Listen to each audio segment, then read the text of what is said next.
So today I'm going to be reacting to this video that one of my viewers requested. It's called Hitler, Nazis and World War II, How Germany Deals with Its Dark Past. So of course I'm very interested in finding out more about Germany's history, not just about the world wars and things, but the longer history, how it became a country, how it became the country it is today. Germany, one thing I noticed on one of the previous videos I reacted to is it told me that one thing that some Germans aren't as proud as other people are of their country due to their past. And I feel quite sad about that because Germany today is just such a wonderful country. It's really like an example for other countries to follow in how to make this successful modern country. I really love everything I've found out about Germany so far, and especially the German people. Like every country, if it was to look to its past, has got bad things in its past. I'm from Great Britain. We definitely have a lot of bad things in our past with regards to colonisation and things like that too. But here we are. I'm interested to find out more about Germany's. So we can watch this and then you can tell me your thoughts in the comments too.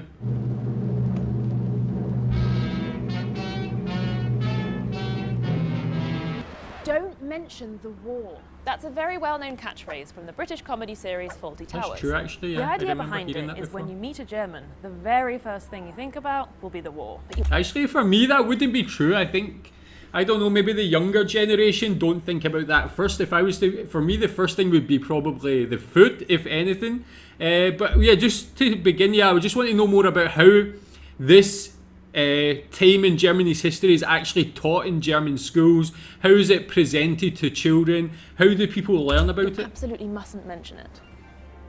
So anyway, imagine my surprise when I was channel hopping on one of my first trips to Germany, and the war was everywhere. It felt like every day the television schedule was peppered with heavy Hitler documentaries and World War II films. That's true? How I came to appreciate for the first time that Germany as a whole doesn't ignore its dark past. But this wasn't always the case. For many years after the war, National Socialism was mostly a taboo topic among families. Parents and grandparents weren't asked uncomfortable questions about their involvement.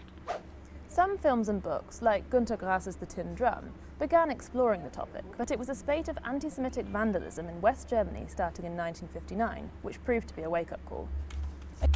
I think New focus was put on education, and by the time Germans of my generation were in school, the Holocaust and National Socialism were a firm feature on the curriculum. That's what I was going to say. I think with regards to the time period, you know, like it was 1940, so you're talking 80 years ago, roughly 80 years ago. In like 30, 40 years ago, that was not very long time. It wasn't a long time ago.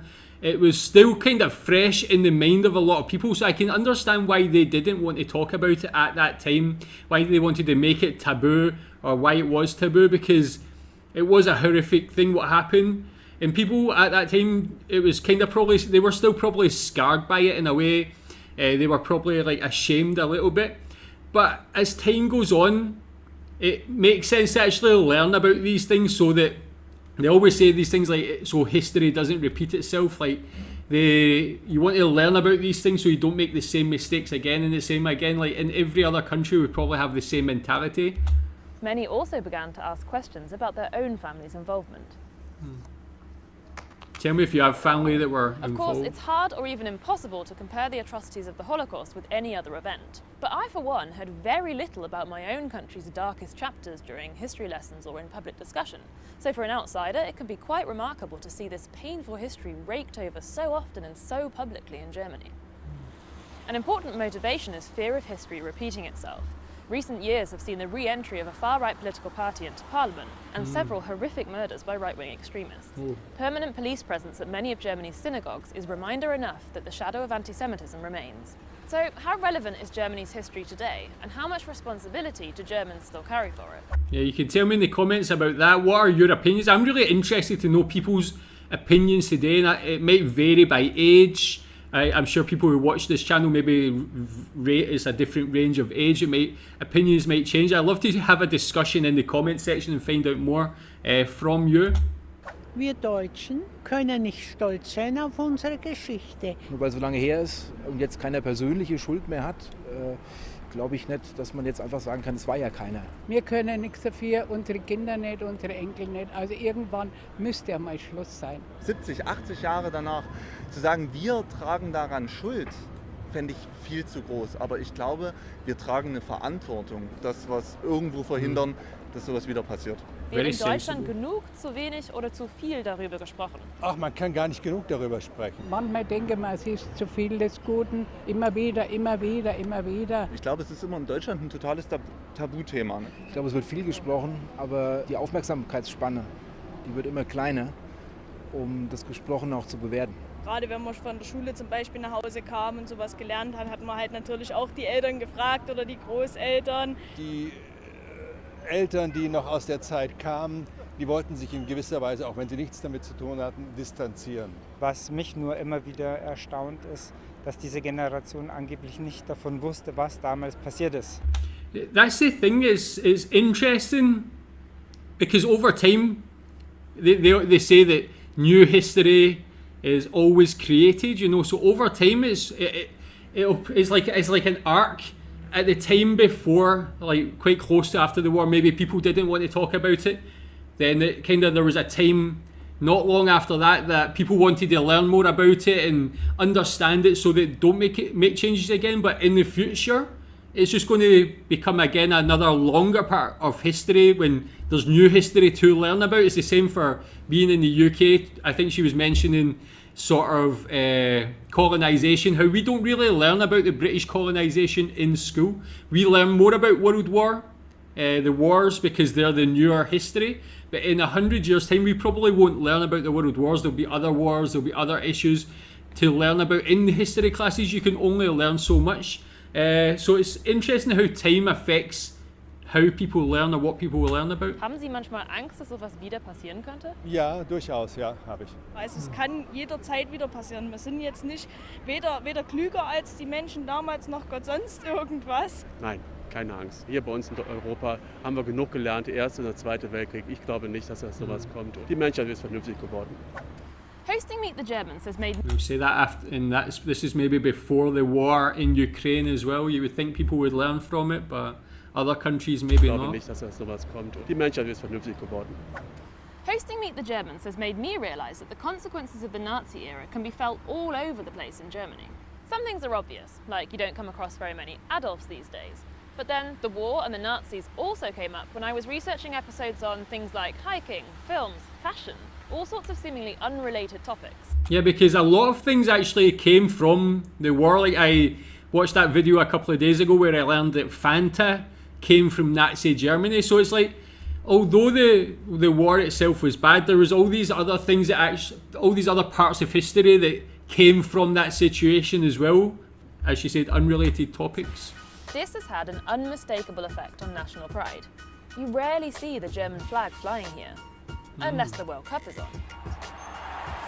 And there's no visible pride in the armed forces either. In fact, it seems the country's military is more often ridiculed than celebrated. Really? Is that true? That's not to say that most Germans are not proud of their country. Many are, but their patriotism is usually quiet and practical rather than loud and emotional. I think that seems fair. Germans are I think that's also good. among the most pro-EU Europeans.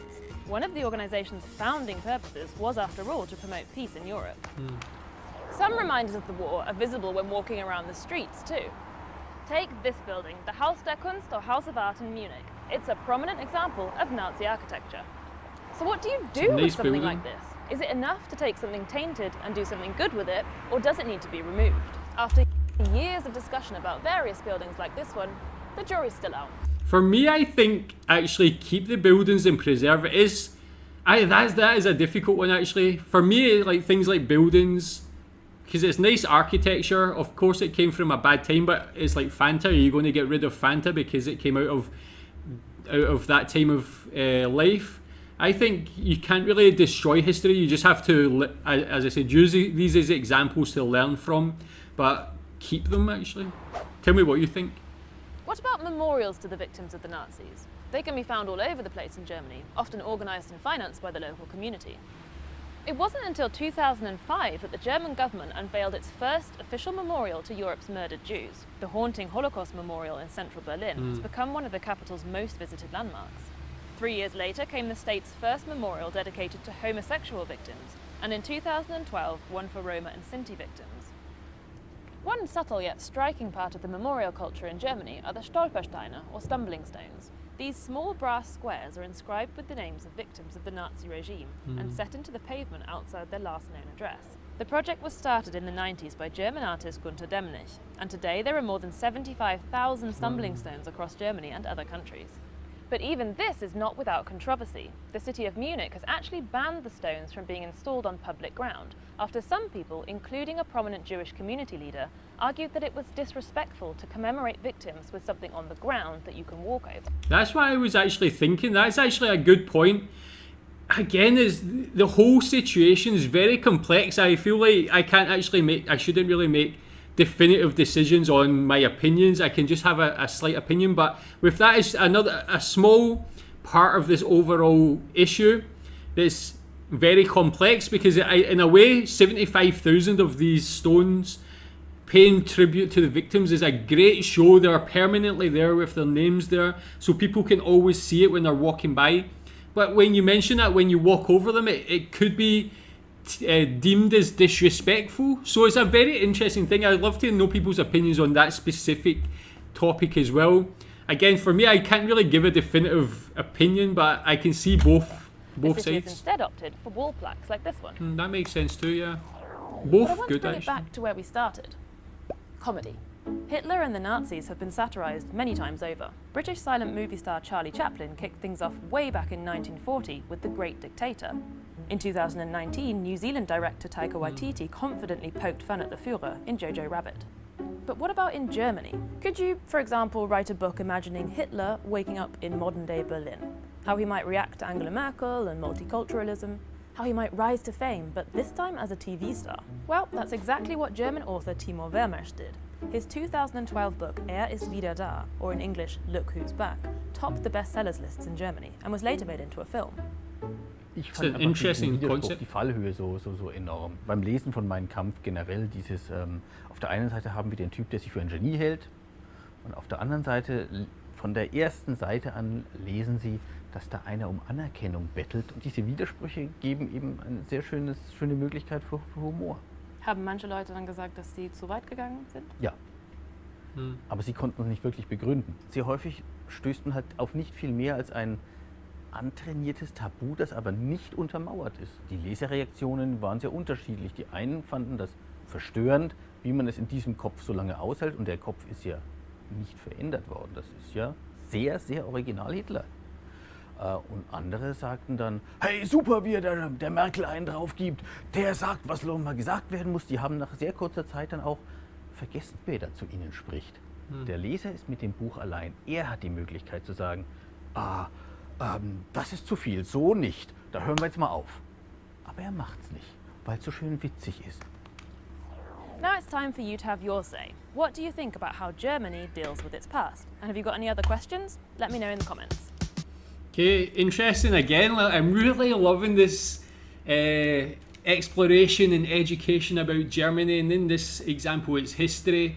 I never really knew anything about this. As I said, I know of that term from Fawlty Towers about don't mention the war, and I feel like if I ever spoke to a German person I would never mention it, just out of respect, because I don't know how they feel about it. But to see how they handle it is a very mature way, where they learn about it, try and learn from that situation, and still pay respect to the victims and things like that. Although when you see them talking to the people of Germany, the German people, the opinions vary on how it should be dealt with. So it's a complex situation. As she said, I'd love to learn more from you. Tell me in the comments what you think. Tell me what you think about all the points raised in this video. And thanks for watching.